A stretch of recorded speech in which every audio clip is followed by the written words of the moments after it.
Сәлеметсіздер ме, құрметті оқушылар? Бүгін біз сабағымызды бастаймыз. Сабақтың тақырыбы ғаламтордың пайдасы мен зияны.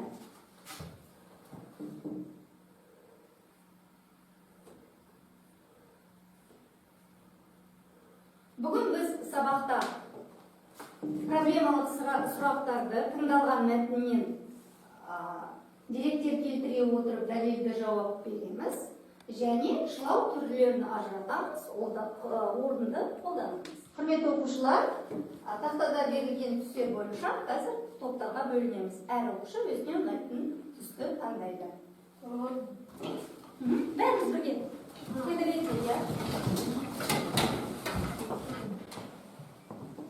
Мен Абай Құнанбайұлы. Адам болудың жолы адалдық пен ізгілік. Адал азамат болу үшін үш қасиет қажет: ақыл, жүрек, қайрат. Егер осы үшеуін тең ұстасаңдар, сендер шын мәнінде адал азамат боласыңдар. Ал енді бүгінгі сабақта осы жайды ой қозғайық. Яғни адал азамат болу үшін не істеу керек және қандай адам болу керек? Адал азамат. Және қандай адамның бойында қандай қасиеттер болу керек? Жақсы. Сосын адалды, бұзықшы, мейірімділік, бұзақылық жасамау, ақылды, әрине балалар, дұрыс айтасыздар. Өткен сабақта біз шылаудың түрлерін өттік. Олай болса, сіздерге қазір асықтар беріледі, оны шылаудың қай сөзіне жататын ажыратамыз. Қалыптастырушы бағалау бір бағ.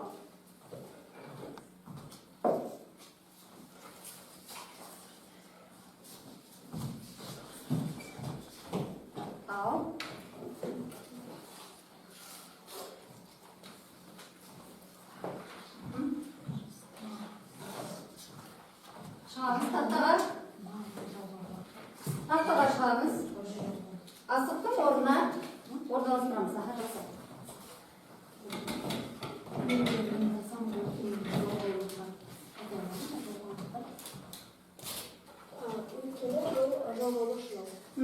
Айтамыз, өйткені ол жалғаулық шылау. Дұрыс.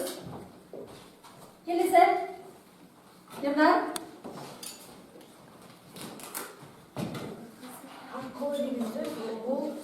Септеулі, дұрыс айтасың. Келесі. Айолым.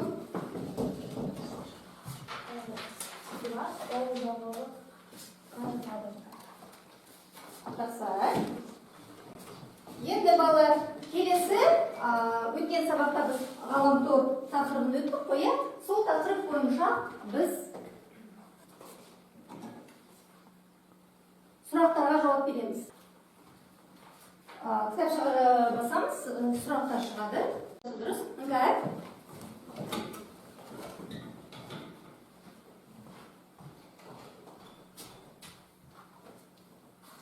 Сен интернетті көбіне ерекше қолданасың. Мен жалпы интернетті ақпарат көздеріне қолданамын. Яғни, егер еш жұмысында қосымша ақпаратты іздеу керек болса, мен интернетті қолданамын. Жақсы. Тиімді жағын айтып жатыр бізде. Енді бағалау тақтасы. Жақсы балалар, ендеше балдарыңызды қойып шығайын. Келесі тапсырма балалар. Тыңдалым мәтінін сұрақтарға жауап береміз. Сандық кітапханасы. Кітапқа басамыз, сұрақ шығады, сол сұраққа жауап береміз. Келесі, Айолым, Донаева.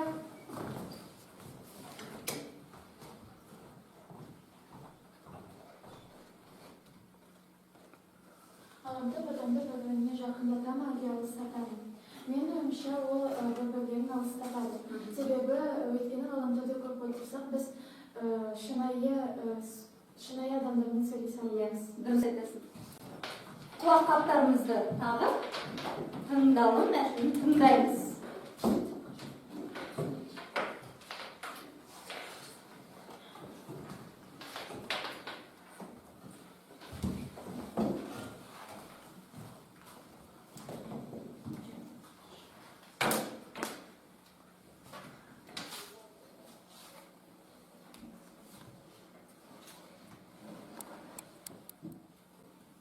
Егер болса, онда мынадай тапсырмаға негізгі ойды анықтап, яғни тыңдалым мәтіннен факт пен көзқарасты ажыратамыз.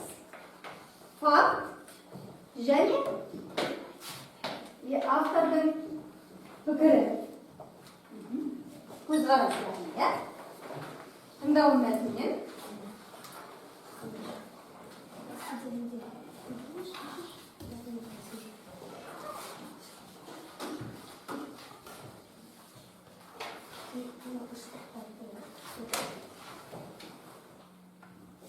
Так, болды, кім дайын? Жауап береміз. Екінші топ.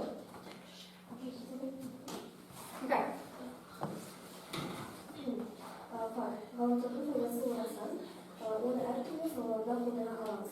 Автордың пікірі. Ғаламтор арқылы біз басқа елдерге, қалаларға хабар жібере аламыз. Жақсы жаққа жаңалықтарды біле аламыз. Жақсы, дұрыс.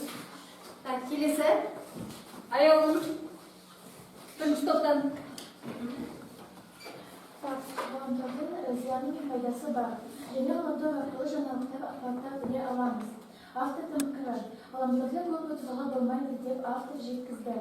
Және біз ғаламтор арқылы бір-бірімізге хаттар жаза аламыз. Автор бұл арқылы ғаламторда көптеген пайдалы істей аламыз деп жеткізеді екен. Жақсы. Жақсы, келісем, рахмет. Бағалаймыз, қалыптастырушы бағалау.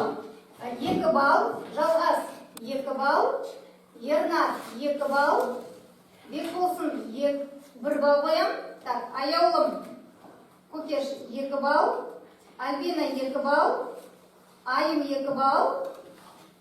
Келесі тапсырма, жұптық тапсырма, проблемалық сұрақ қоя отырып диалог құрастырамыз. Дәптерге жаза береміз, дәптерге. Жақсы.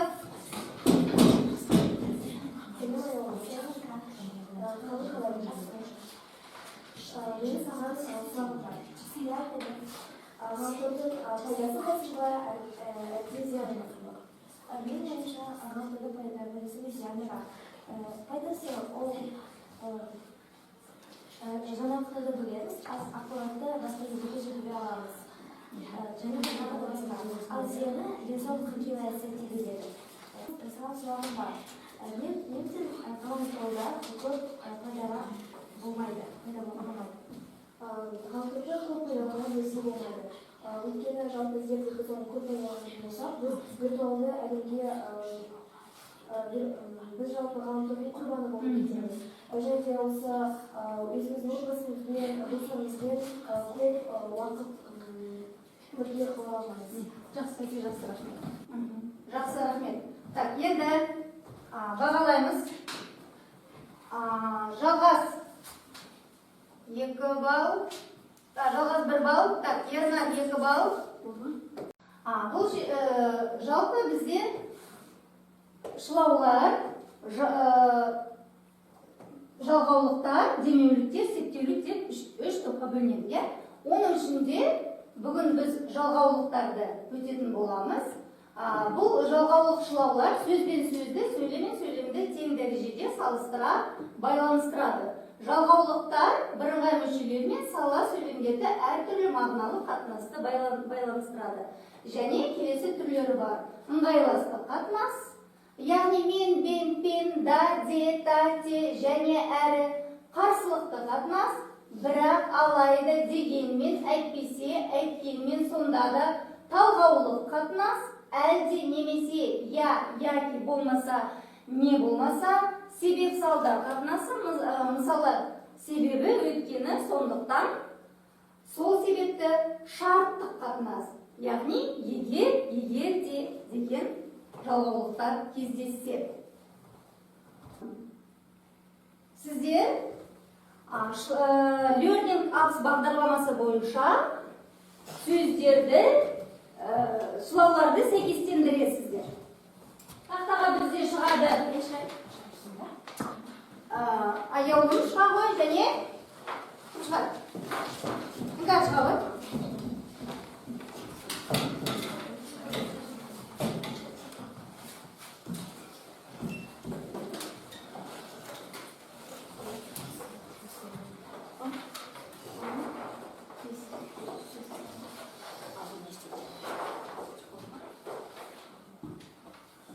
Шылаудың қандай түрі? Шылаудың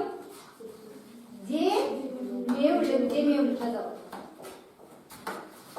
Демеулік. Оқушылар, сіздерге келесі топтық тапсырма. Бірінші топ оқылым мәтінді негізгі ойды білдіретін тірек сөздер қайсы айтасыздар. Сонымен қоса мәтін мен суретке сүйене отырып, ғаламтордың 3 пайдасын анықтайсыздар. Одан да көп жазуға болады.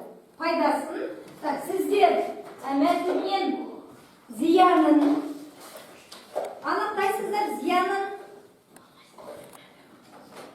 Және ал сіздер классик жаңағы оқылым мәтіннен бойынша кластер құрастырасыздар. Ғаламтордың пайдасы мен зияны тақырыбында.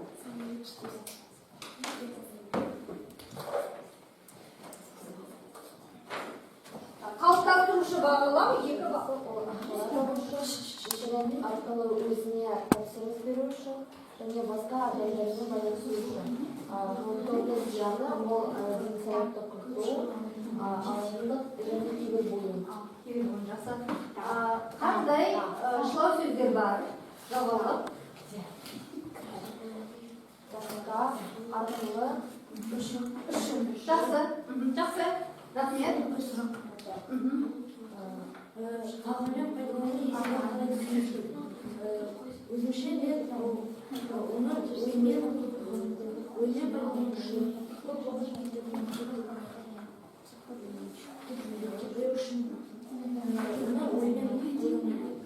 Жақсы, дұрыс айтасыз, рахмет.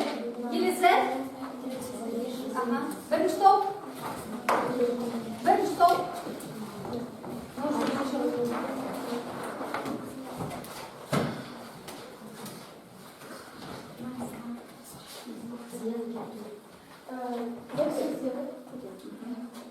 Тірек сөздер.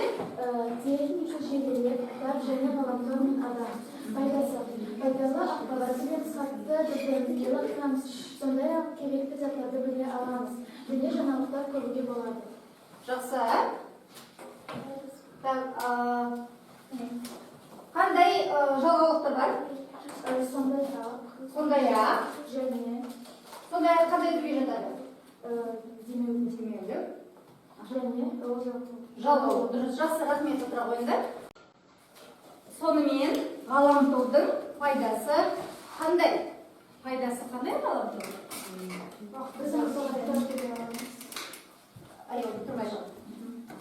Біз көптеген ақпараттар біле аламыз, жаңалықтарды көре аламыз, және бір-бірлерімізге хаттар жібере аламыз. Жақсы. Біз әртүрлі көп мәлімет алған және біреуден хабарлап көре аламыз. Жақсы, өте жақсы. Аяулым 10 балл, Альбина 10 балл, Айын 9 балл, 6 балл.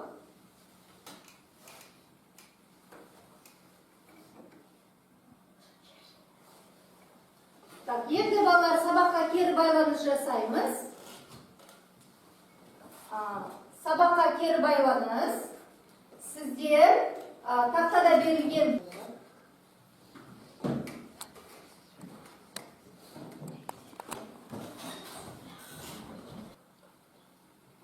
үйге тапсырма 135-136 беттердегі ережені жаттау, 139 беттегі 8-ші тапсырма.